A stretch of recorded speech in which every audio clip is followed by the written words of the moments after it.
Hoş geldiniz. Bugün müzik dediğimiz olgunun aslında ne olduğunu ve doğada hangi noktalara tekabül ettiğini yorumlayalım.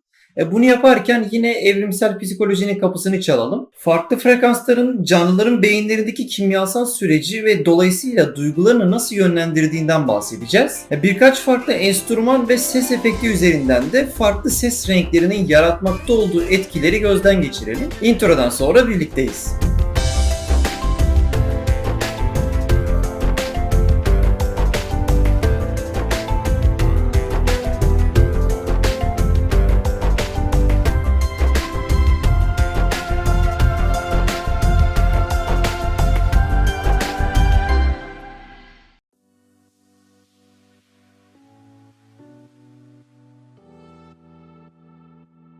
Mutlu günler. Müzik dediğimiz olgunun en nihayetinde çeşitli frekansların belirli bir sıra ve tempo ile ucuca eklenerek anlamlı bir cümle yaratmak olduğunu biliyoruz. Bu farklı frekansların da belirli bir sayı arayla farklı notalara karşılık geldiğini bilinç düzeyinde işitebildiğimiz gibi bilinç dışımızın da bir telkin olarak bu notaları arka planda işleyerek bunlardan bir anlam ve dolayısıyla duygu çıkartma çabasının olduğunu da farkındayız. Bilinç dışımızın belirli nota kalıplarına niçin onlara karşılık gelen belirli tepkiler verdiğini anlamamız açısından evrimsel psikolojiye girelim.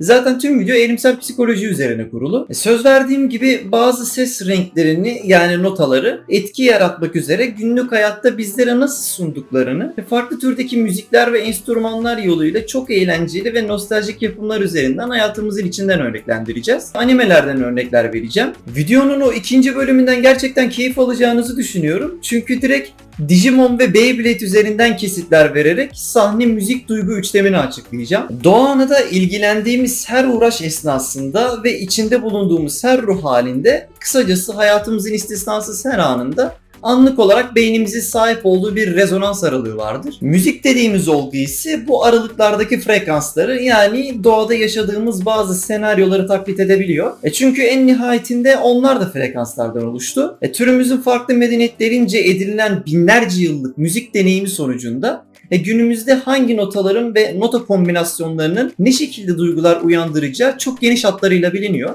Bu sayede müzisyenler dinleyicilerine doğadaki korkuyu, hüznü, neşeyi, pişmanlığı aktarabiliyorlar. Hatta eserlerine verdikleri isimler ile bestelerinin bizlerde uyandırdıkları hisler şaşırtıcı ölçüde benziyor. Asturias isimli eserin gitar versiyonundaki yüksek tempolu arpejlerin İspanya İç Savaşı'nda vızır vızır geçen mermileri canlandırdığı söylenir. Gitar versiyonunu dinlerseniz tam bir savaş simülasyonu niteliğindeki bu eserde bu çok seslerin yaratmış olduğu kaosu fark edersiniz. Peki kişisel tercihlerimiz olan ve severek dinlediğimiz müzik türlerinde bizi çeken ne var? Bu kısım benim kendi yorumumdur. Kimse katılmak zorunda değildir. Beynimiz yeni keşfetmiş olduğumuz ve çok sevdiğimiz bir şarkıyı belki de bizimle aşırı uyumlu ve kafa dengi olduğunu düşündüğü yeni bir arkadaş kazandığı şeklinde yorumluyor. Bizi bu kadar anlayan, duygularımızı bu denli tercüman olup harekete geçirebilen birisini sürekli yanında görmek istiyor olabilir. Çünkü doğada dost diyebileceğimiz kadar bizimle uyumlu kişileri bulmak çok zordur. Bizimle bu kadar örtüşen ve bizi yansıtan birisini bulduğumuzda onunla sık sık buluşup konuşmak isteriz. Belki de zihnimizin bizi o çok güzel müziği tekrar tekrar dinletmek amaçlı dürtüp durmasının sebebi onun müziği somutlaştırarak gerçek bir birey sanması. Yani biz yeni tanıştığımız aşırı uyumlu arkadaşla aramızı sıkı tutup bir kez bulmuşken doğada onu kaybetmeyelim ve aynı habitatta birlikten kuvvet doğacak şekilde sıkıntılara karşı birlikte göğüs gererek takım çalışması yapabilelim diyedir. O yüzden fazla derdi olan bazıları arabesk dinleyerek muhtemelen kederini paylaşacağı ve içini bir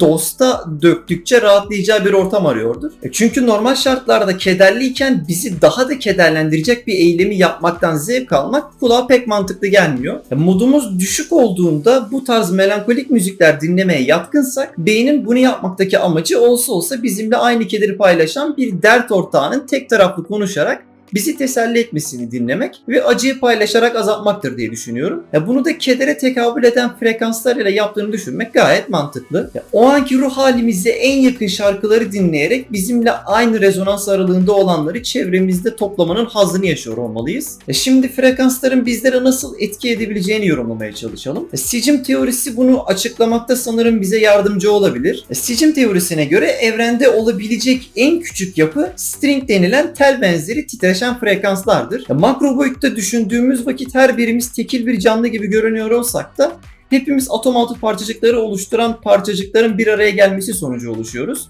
Yani kuark, bozon, gluon, lepton gibi. Sicim ise bu parçalardan küçük parçaların da olabileceğini ve evrendeki her yapının en temelinde bunların yattığını varsayar. Bu şekilde düşündüğümüz vakit bizlerin bir tuzluk, bir kumanda veya bir insan olmamızı belirleyen faktör bu telleri, kıvrımları, titreşim frekansı, sıklığı vesairedir. Benim kendisini çok severek takip ettiğim Ayhan abim, Ayhan Tarakçı'nın sicim teorisi üzerine yapılmış bir videosu var.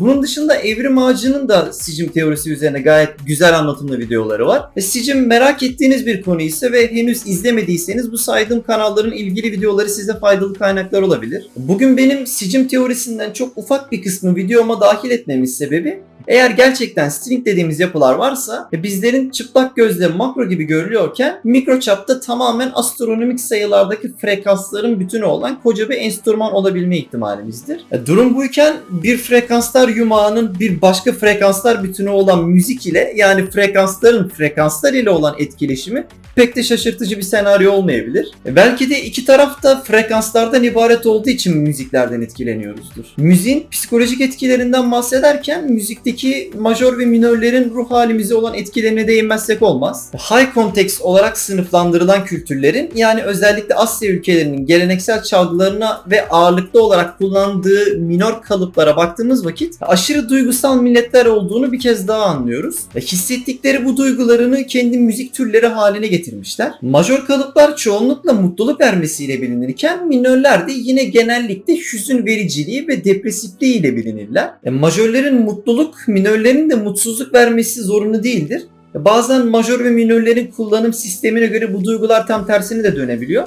Fakat çoğunlukla majör ve minörlerin ruh halimizi etkileri az önce bahsettiğim şekildedir. Bunun yanı sıra şu şekilde eğlenceli bir deney yapabilirsiniz. Bir piyanonun sadece siyah tuşlarına özellikle orta ve düşük tempolarda rastgele basarak 20-25 notalık bir doğaçlama yapmayı denerseniz büyük olasılıkla çok anlamlı cümleler kurmuş olacaksınız. Aynı zamanda çaldığınız bu melodinin neredeyse birebir geleneksel Çin veya Japon tapınak müziklerini andırdığını fark edeceksiniz. Özellikle yöresel yaylı çalgılarında bu notaların arka arkaya gelerek bir hüzün teması oluşturduğunu filmlerden, belgesellerden duymuşluğumuz vardır. Müziği belirli bir matematiksel sistem içerisinde kurguladığımız vakit doğadaki spesifik bir yaşanmamış anıyı dahi bizlere hissettirebileceğine inanıyorum. Bununla ilgili birkaç anım da var. Gitar çalışırken metronom eşliğinde belirli bir tempoda arka arkaya tekrar ettiğim belirli kalıpların bende sürekli daha önce hiç yaşamamış olduğum belirli anıları yaşama deneyimi yaşattığını fark ettim. Ya eskiden izlediğim bir dizinin benzer senaryosunda aynı notalar arka arkaya gelip belirli bir benzerlik olduğu için beynim o cümleyi o spesifik sahneyle ilişkilendirmeye çalışıyor. Ya da gerçekten doğa anıdaki spesifik olarak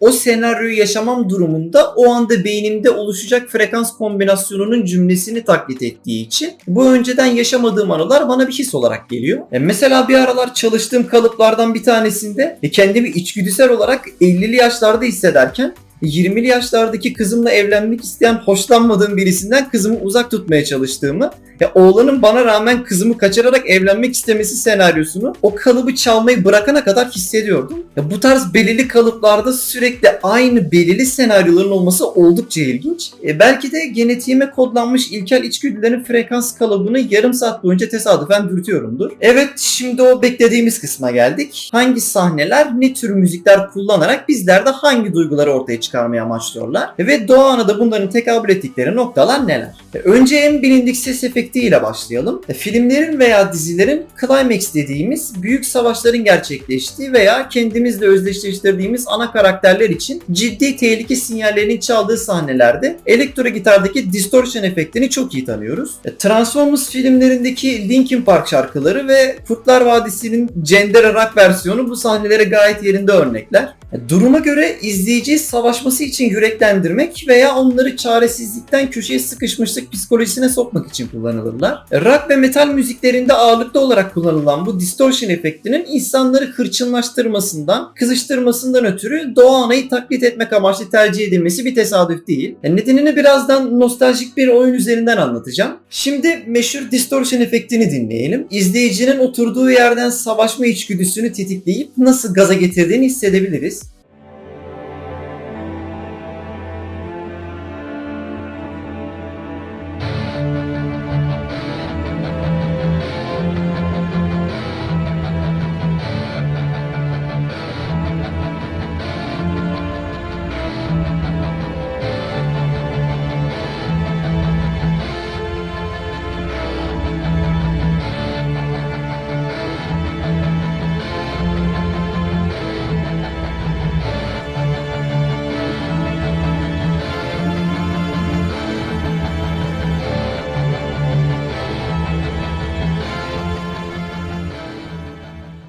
Aynı efektin maruz kalanlara etkilerini rahatlıkla gördüğümüz bir örnekte rock ve metal konserlerindeki pogo yapan seyirciler. Bu tip konserlerde şarkı esnasında seyirci alanının rastgele noktalarında pogolar patlak verir. Bunlardan bir tanesi tesadüfen yanı başınızda bile ateşlenebilir. Birisi müziğin gazıyla hiç tanımadığı birisine omuzuyla vücut darbesi indirir. Diğeri de ona aynı şekilde karşılık verir. Pogo çıktığını görenler hem yaralanmamak için hem de başlayan pogoya katılacaklar için çember şeklinde alanı içeriden dışarıya genişleterek açarlar. Aranızda canlı tanık olanlar varsa bilirler, harika bir ambiyanstır. Fazla gaza gelip stres atmak isteyen kendini çemberin içine atar. Karşıdan da göz teması ile birisiyle eşleşir. Birbirlerine doğru koşa koşa Beyblade gibi çarpışırlar. İşte Distortion insan üzerinde böyle bir etkiye sahip. O sert sesi duyduğu an insanoğlunun içindeki o ilkel, vahşi duyguları gıdıklamaya başlar. Beni o kadar etkilemiyor diyebilirsiniz. Fakat sinemadaki savaş sahnelerinde bangır bangır çaldığı halde müziği çoğu zaman fark etmeden sizi filmin içine sokup sahnedeki anlatıyı pekiştirirler. Yaptıkları iş temelde doğadaki savaşı hem görsel hem de savaş çağrışımı yapan ilgili frekanslar vasıtasıyla işitsel olarak çift taraflı zihnimize simüle etmektir. Sahne, müzik, duygu üçleminden kastım buydu. Daha detaylı olarak birazdan gerçek zamanlı bir örnek üzerinden işleyeceğiz. Zurna bildiğimiz gibi çok çığırtkan bir enstrümandır. Adeta bir savaş narası gibidir. Doğru ezgiler ile çalındığında prefrontal korteksi tatile çıkmış bazı arkadaşları olması gerekenden fazla etkileyip bu şahısların abartılı şekillerde Osmanlı dizileri izlerkenki hallerini internette görmekteyiz. Şimdi gelelim nostaljik oyun örneğimize. Bu hırçınlaştırma duygusunun niçin ateşlendiğini, doğada nereye tekabül ettiğini daha detaylı olarak bu örnek üzerinden anlatacağımı söylemiştim. Bunu izah edebilmem için örneği dinlemeden önce sizlere otonom sinir sistemini anlatmam gerekli. Strese bağlı saç dökülmesi telojen effluvium videomda bu kısmı daha detaylı anlatmıştım. Burada da kısaca özetleyelim. Otonom sinir sisteminin ilk kolu sempatik sistemdir. Vücudumuzun sempatik sisteme girdiğinde savaş veya kaç dürtüsü tetiklenir. Böbrek üstü bezlerinden çeşitli harekete geçirici, heyecanlandırıcı kimyasallar salgılanır. Yani vücut olası bir savaşa hazırlanır. Çeşitli müzik türleri üzerinden de dinleyicide suni yoldan bu sistemin tetiklenmesi amaçlanır. Bir dönemler Türkiye'yi kasıp kavuran o meşhur oyunun doğadaki bir düşmana saldırdığımız vakit otomatik olarak başlattığı Combat melodisinin sempatik sistemi nasıl harekete geçirdiğini dinleyelim.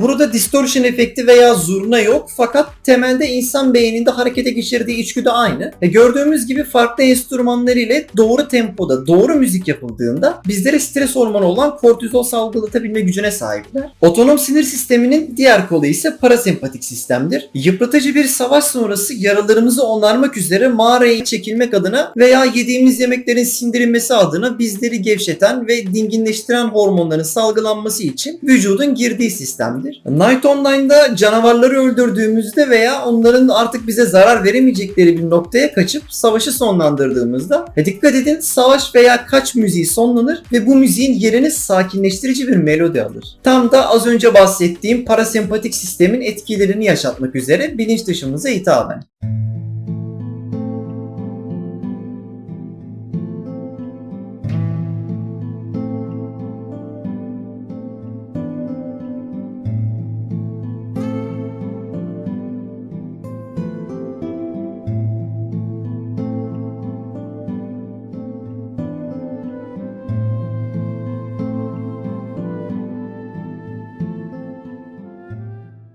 Beynimiz bu sekansı tehlike geçti artık dinlenme vakti duygusuyla özdeşleştirdiği için bu melodiyi dinlerken böyle dingin hissettik yıllarca. Sırada sahne müzik duygu üçlemini bu kez gerçek zamanlı olarak bir örneğin üzerinden spesifik notaların etkileri eşliğinde detaylı olarak işlememiz var. Ekrana günün belirli saatlerine serpiştirilmiş müzik akorları gelecek. Aynı esnada da ilgili akorlarla birlikte hissedeceğiniz psikolojik etkileri de göreceksiniz. Dikkatlice izleyip gökyüzünün günün belirli saatlerindeki sahnesindeki sahip olduğu enerjiyle doğru akorlar eşleşmiş mi? Akorlar için yazılan duygular sizde söz edilen senaryoları hissettiriyor mu? Bakın lütfen.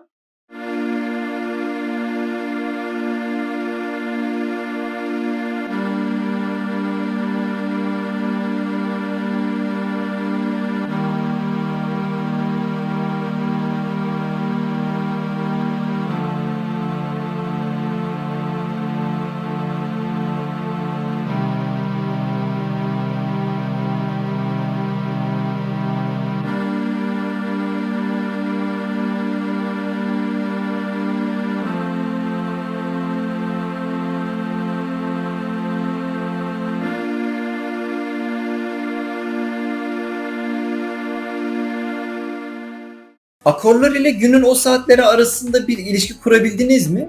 Verilen duygular sizde canlanabildi mi merak ediyorum. Çünkü o akorlara o anlamları yükleyen bendim. Tamamıyla bu akorların bende hissettirdiklerini yansıttım. Yani bu kısım tamamıyla benim yorumumdu. Bunu sizlerin vardığı sonucu etkilemesin diye sonradan söylüyorum. Az önce sırasıyla dinlediğimiz akorlar aslında Beyblade'in 2. sezonuna ait bir soundtrack. Sizler için bu parçayı bir müzik besteleme programında taklit etmiştim. 21. bölümdeki bir sahneden aynı müziğin orijinal halinin geçtiği kesite veriyorum şimdi. Melodinin içinde geçtiği sahneye dikkat edecek olursanız enerjileri düşük bir modda. Kaçırıldıkları adada çok yıprandılar ve adadan daha yeni kurtarıldılar. Bu yüzden karakterlerin anlık sahip olduğu ruh halini taklit eden sıcak tonlu dinlendirici notalar kullanıyorlar. Müzik buram buram yıpranmışlık kokuyor. Buyurun. Öyle bir oyuna dayanamam. Yapamam. O da benim gibi mi?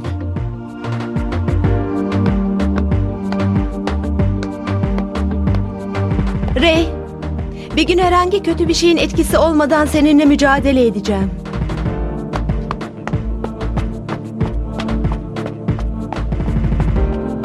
Bizim karşımıza ne çıkarırlarsa çıkarsınlar. Kendi tarzımla oynayacağım. Ve kazanacağım.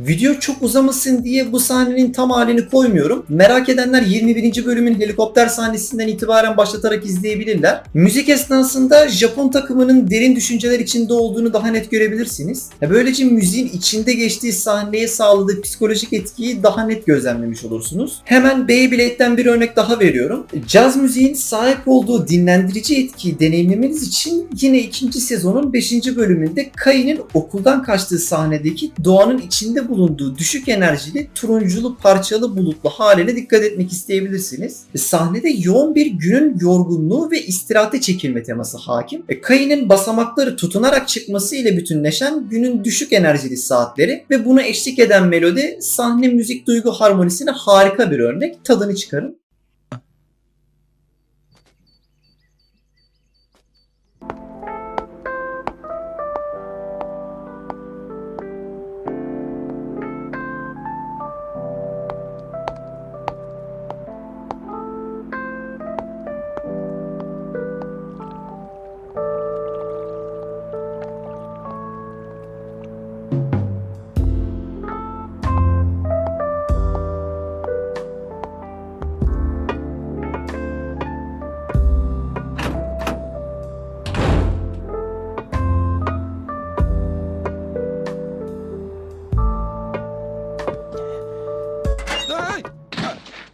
Animelerde bölümlerin genellikle ikinci yarılarında özellikle 16. 17. dakikalarda turuncu gökyüzü hakimdir. Genellikle gün batımı dakikalarıdır. Bunlar çok görkemli anlardır. Renk paleti ısınarak karakterlerin batan güneşle birlikte ciltleri sarıya döner. Hareketler ağırlaşır. Pek hararetli bir aksiyon olmaz. Bu tarz turuncu gökyüzülü gün batımı sahnelerinde doğanın dinginliği, vücudun gün içindeki yıpranması teması işlenir. Kai yürürken derenin dingin akışı ve onun adımları dışındaki doğanın sessizliği de bu anlatıyı tamamlayarak izleyenler olarak bizlerin bilinç dışını, deyim yerinde ise parasempatik sisteme akort eder. Buna bir de saksafon eklenirse yoğun bir aşk teması kazandırılabilir. Saksafon sıcak tonların enstrümanıdır. Nispeten günün düşük enerjisine uyumludur. Gün batımlarını pek sever.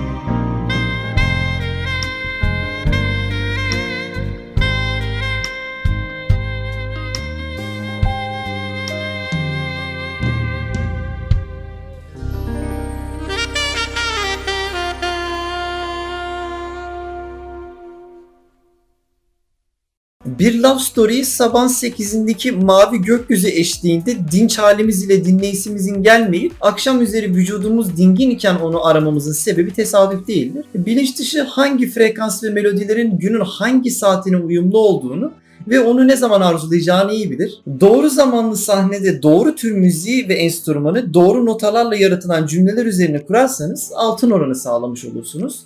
Çünkü insan zihninin his deneyimini görüntü, ses harmonisi içerisinde maksimize etmiş olursunuz. Yani yapay yollarla son seviyede uyarmışsınızdır. Bu videonun da özeti şu sözdür: notalarla kurulan cümleler doğa anayı simüle eder. Bu videoyu artık burada bitiriyorum. Bu konu hakkında anlatmam gereken her şeyi anlattım sanıyorum. Bundan sonraki konumuz etkili öğrenme nasıl gerçekleşir? Bir alanda derya deniz olmanın yolu olacak. İlginizi çekerse beklerim.